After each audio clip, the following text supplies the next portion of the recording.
কিন্তু ঠিকই চালাই যায়। ওই পাঁচ ওয়াক্ত নামাজ করার পরে তারা ওখানে যে বসে, ওই বসার ভিতর দিয়ে তাদের রাজনৈতিক সবকটা দিয়ে দেয় এবং তারা তবলিগের নামে বিভিন্ন সংগঠনের নামে এই যে রাজনীতিটা করে, এইটা যেন তারা করতে না পারে, এটা যেন আমাদের সতর্ক থাকে। আমাদের পরিষ্কার কথা, ধর্ম থেকে রাজনীতি ভিন্ন।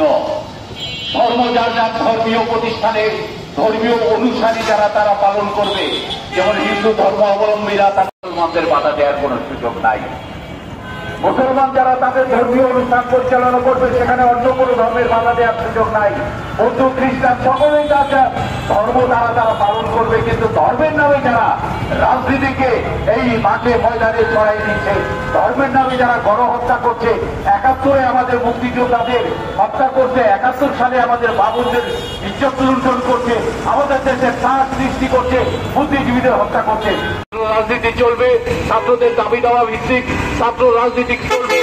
আমাদের রাষ্ট্রীয় ব্যবস্থাপনায় যদি স্বৈরাচারীরা তাদের ব্যবস্থা প্রতিষ্ঠিত করতে চায়, তাহলে প্রথম ফুঁসে ওঠে, প্রথম চিৎকার করে ওঠে আমাদের ছাত্র সমাজ।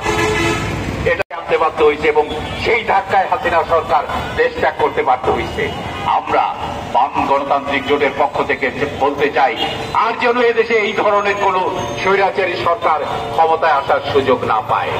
আমাদের পরিষ্কার কথা, দেশ যতদিন পর্যন্ত সমাজতান্ত্রিক সমাজ ব্যবস্থা প্রতিষ্ঠিত না হবে, ততদিন পর্যন্ত এইরকম নিয়ে নির্বাচিত হয়, কখনো আসে স্বৈরাচারী ব্যবস্থা নিয়ে সামরিক বাহিনীর মাধ্যমে।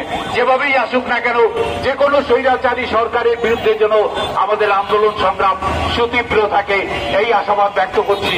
এবং আজকের এই সমাবেশে যারা আমাদের সহযোগিতা করছেন, দর্শক শ্রোতা, তাদের বাম গণতান্ত্রিক জোটের পক্ষ থেকে এবং আমার সংগঠন বাংলাদেশের সমাজতান্ত্রিক দল বাসদের পক্ষ থেকে বিপ্লবী অভিনন্দন ও লাল সালাম জানিয়ে শেষ করছি। বিপ্লব দীর্ঘজীবী হোক, মেহনতি মানুষের জয় হবেই। সকলকে ধন্যবাদ।